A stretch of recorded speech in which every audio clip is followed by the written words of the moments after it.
ఎంతో మంది ముఖ్యమంత్రులు గతంలో ఉండే ఎన్నో ప్రభుత్వాల సాక్షిగా జరుగుతానే వస్తూ ఉన్నది. కానీ ఎన్నడన్నా తెలంగాణ ప్రాంతంలో ఉండే ఇక్కడి రైతులు, ముఖ్యంగా మా కామారెడ్డి ఎల్లారెడ్డి నియోజకవర్గాలైతే దుర్భిక్ష ప్రాంతాలు, వేరే ఏ సోర్స్ కూడా లేదు, పొరపాటున కూడా అక్కడ వేరే ఏ ప్రాజెక్టు కూడా లేదు, ఏ ప్రాజెక్టు కింద ఆయకట్టు కూడా లేని పరిస్థితి, చెరువులు బోర్వెల్లు తప్ప వేరేది లేని పరిస్థితి. అట్లాంటి ప్రాంతాల గురించి కూడా ఆలోచించి మొట్టమొదటిసారిగా గోదావరి జలాలను కూడా తీసుకొని వచ్చి బ్రహ్మాండంగా తెలంగాణ ఆనాడెప్పుడో నిజామాబాద్ జైల్లో మహాకవి దాశరథి గారు రాసినారంట బొగ్గుతోని గోడ మీద, నా తెలంగాణ కోటి రతనాల వీణ అని చెప్పి ఆయన రాసినాడంట.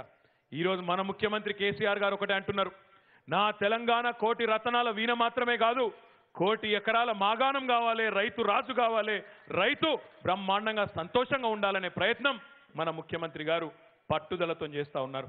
అందుకే ఎవరు ఊహించని విధంగా ఆనాడు అప్పుడున్న కాంగ్రెస్ ముఖ్యమంత్రులు భయపెట్టే ప్రయత్నం చేసినా, తెలంగాణ ఏర్పడితే తెలంగాణ రాష్ట్రం వస్తే మీ బతుకులు చీకటైపోతాయని చెప్పి ఆనాడు అప్పుడున్న నాయకులు భయపెట్టే ప్రయత్నం చేసినారు.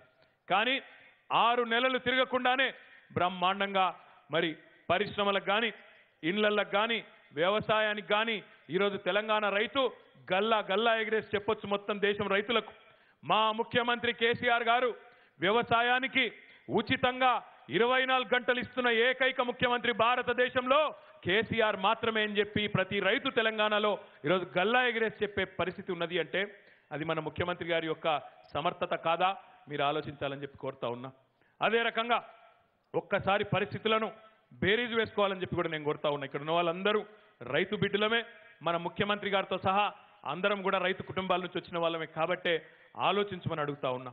ఒకనాడు కాంగ్రెస్ ప్రభుత్వం ఉన్నప్పుడు ఉమ్మడి ఆంధ్రప్రదేశ్లో రైతులకు ఎన్ని కష్టాలు ఉండేది. ఆనాడు కరెంటు లేదు, మొత్తం రోజులో 6 గంటల కరెంట్ ఇస్తామని చెప్పినారు. మొదలు 9 గంటలు అన్నారు, తర్వాత 6 గంటలు అన్నారు. ఆ 6 గంటలు కూడా ఒకసారి ఎప్పుడు ఇవ్వలేదు, 2 దఫాలుగా 3 దఫాలుగా ఇస్తే పారిన మడే పారే పరిస్థితి. 2 గంటలకు ఒకసారి కరెంటు పెట్టాలి, బంద్ కావాలి, మళ్ళా పోవాలి, అదే మడి బారాలి. ఆ 2 గంటలు కూడా ఎప్పుడు ఇచ్చేది? పొద్దున పూట కొంత, మధ్యాహ్నమో సాయంత్రమో కొంత, అర్ధరాత్రి కొంత.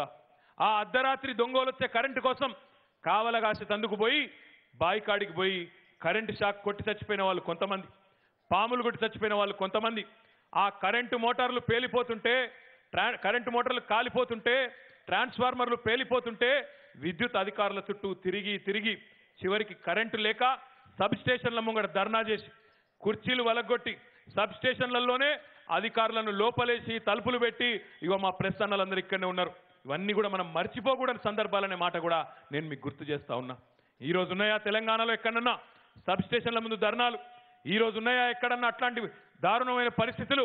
ఒక్కసారి విచారించాలని చెప్పి నేను కోరుతా ఉన్నా. అద్భుతంగా 24 గంటల కరెంటు వచ్చింది.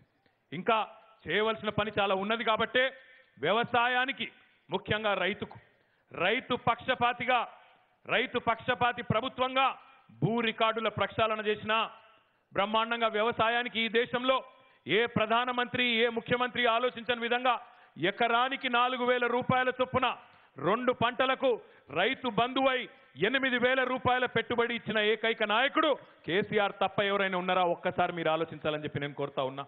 అయినా ముఖ్యమంత్రి గారికి సంతోషం లేదు. 8,000 కాదు, ఈసారి ఈ దఫా గెలిస్తే 10,000 ఇస్తా అని చెప్పి వారు చెప్పడం జరిగింది. అది రాబోయే కాలం నుంచే, రాబోయే వచ్చే సీజన్ నుంచే ప్రారంభం కాబోతున్నది. మొన్ననే బడ్జెట్లో డబ్బులు కూడా పెట్టుకోవడం జరిగిందనే మాట కూడా ఈ సందర్భంగా నేను మీకు విజ్ఞప్తి చేస్తా ఉన్నా. అది మాత్రమే కాదు,